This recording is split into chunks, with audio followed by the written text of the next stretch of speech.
Hello again, everyone. I am back for a quick video update.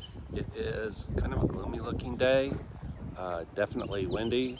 I got up and once again my stupid canvas cover was damaged in the storm.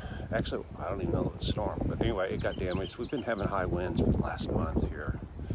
Anyway, just something you have to deal with. All right. What I did yesterday was, you all saw the vent that I made from the mold. I made a second vent. This first one, when I made it, I put PVA on the mold, and that was it.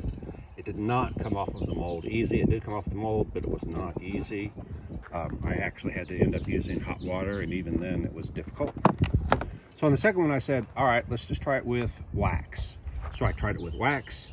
It did come off significantly easier, but if you notice, the surface finish on this one's pretty glossy. The one on this one is kind of a dull matte finish. Not that it matters, but it is kind of an illustration. The next one, I'm doing both. I wax the mold and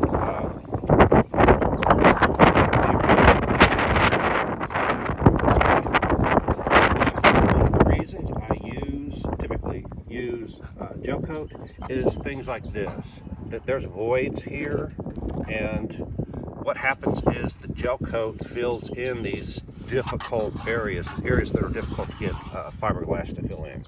Same thing happened on the hood here. I tried multiple times to get these corners to fill, but as it cured, it just kept pulling away. I kept pushing it in and kept pulling away.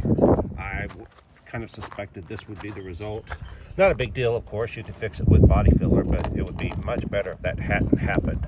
If I put gel coat on there, it would obviously flow into these and will kind of smooth out the bumps. Another thing to do would be, when I make the part, cut strips and make sure that I have a thin strip that fills in all these areas with no voids before I put the big sheets. I just did this in multiple big sheets. I think it was four, almost 4.5, I guess, large sheets. Anyway, it's there. My goal was to make this firm enough to hold its shape, but flexible enough to flex. The previous one I made didn't flex at all. I mean, it is very solid. This one, if you look, it is exactly what I wanted. And this is one layer of fiberglass mat. I did use relatively heavy resin on it. I didn't really make it. I used a whole gallon just to get you, this is 16 square feet. It's roughly 4 foot deep, 3 foot on the front, 5 foot wide on the back. So it averages out to 16 square feet. It took an entire gallon of resin. Speaking of gallon of resin, I bought some from Walmart.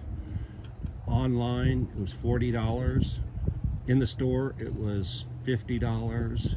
Went to Home Depot and it was $62 for the exact same resin.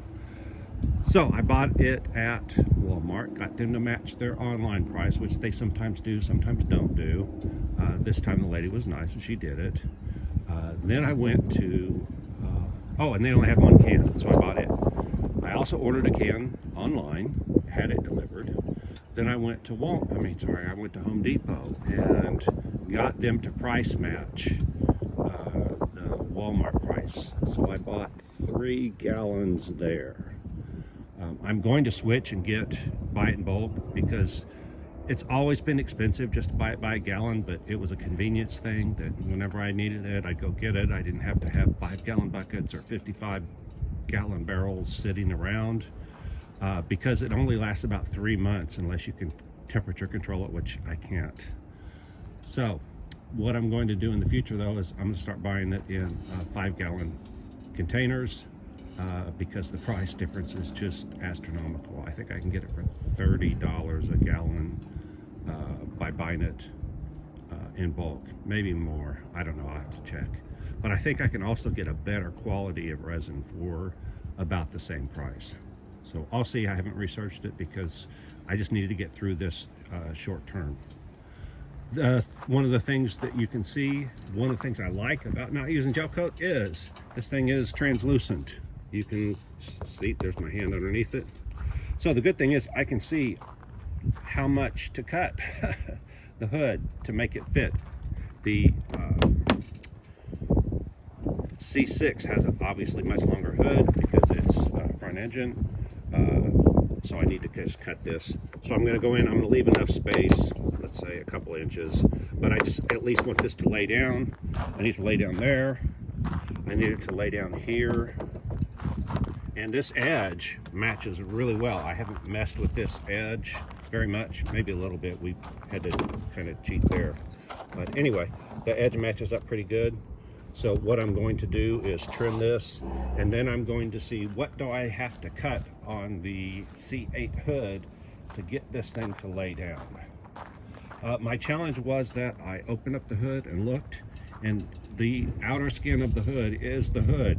There is a perimeter bracing underneath, but if I cut a hole in this hood to make things fit, then there's a hole in the hood, and if it rains, which it will, it would fill up my front trunk, and then it's going to with water, which obviously I don't want to happen. So what I wanted to do was get it to where I had a sheet here, and once I cut this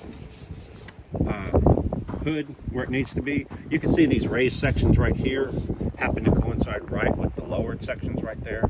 So obviously these raised sections, so I'll probably have to cut this hood along this line and get rid of this hump here, or at least part of it. Same thing over there. Once I do that, I would open it to expose it to the elements. So what I wanted was a piece that I could put on top, screw it down, and at least it would give some amount of protection from the rain. It might not be 100% waterproof, but it'll be good enough. So that's one of my next steps to do. Oh, I'll make the other vent, put all three fins together, and mock them up here and see what we have here. If I can get that done, excuse me, oh, sorry about that. If I can get that done before I have to leave, tomorrow it's supposed to rain all day, and then I have to go work on the Cobras out of town. So if I can get those things done, I'll feel like I've accomplished enough. I'll obviously want to take down my cover, because there's going to be something that's going to happen that's going to blow away. I did collapse the other one, my new one, so it didn't get damaged. All right, if I have time, what I'd like to do is fix this so that it needs to move back 4 inches. There is a big steel brace across the front here that keeps it from moving back, so I need to cut that brace off, move it back, and re-weld it on.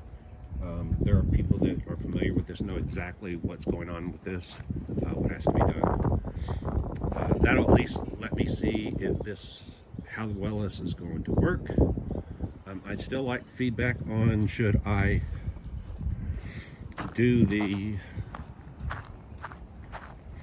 part here where I filled in the gap from where the front wheels would be exposed. Here I had to, because the wheels were in the wrong, wheel well openings were in the wrong place.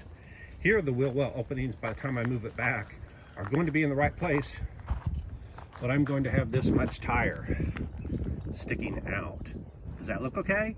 Or should I do like I did with the other car and fill in that gap with a transition piece?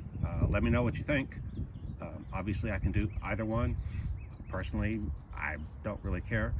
I just don't remember seeing very many cars that have that much tire exposed on the front. So let me know. Do you think it looks good? Do you think it looks bad? Do you think I should cover it or leave it like that?